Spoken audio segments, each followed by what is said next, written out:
You are walking down the street when a stranger shoves a microphone into your personal space and asks exactly how much money you have. The responses are immediate and startlingly candid.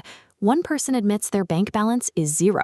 When asked how they afford things, they explain they stole a hat from PacSun, and then they give the interviewer permission to post that confession on TikTok.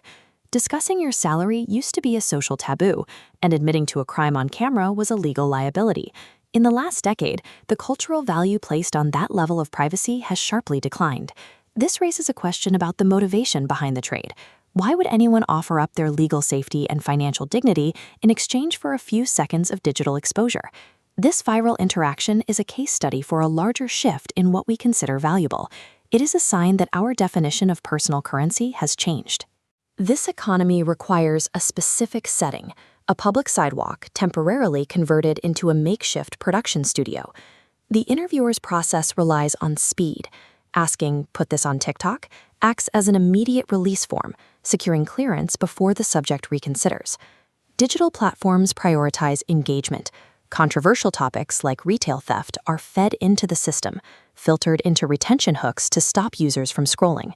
The interviewer extracts this shock value, converting it into a rising bar chart of algorithmic reach and ad revenue.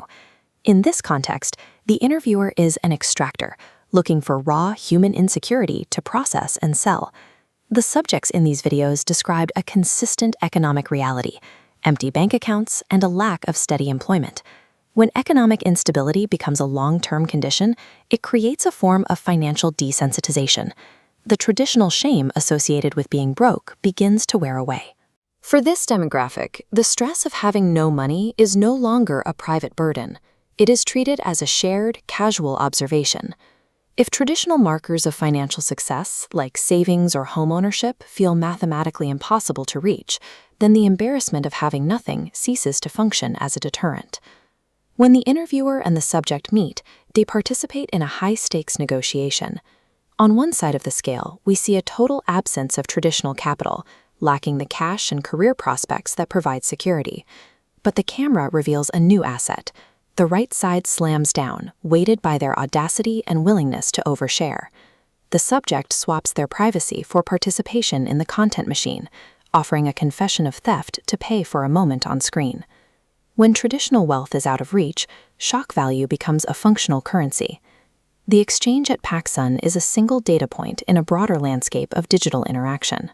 We are seeing a shift where the old standards of personal discretion no longer dictate how people behave in public. This chart shows the correlation at the heart of this shift.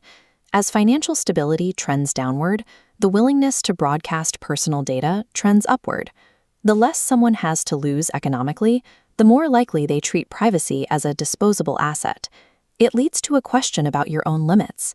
If you are confronted with a microphone and a chance at visibility, what parts of your private life would you be willing to trade away? The street interview reveals a harsh economic logic. When a bank account is empty, a person's private mistakes and casual indiscretions become the only assets they have left to spend in the digital economy.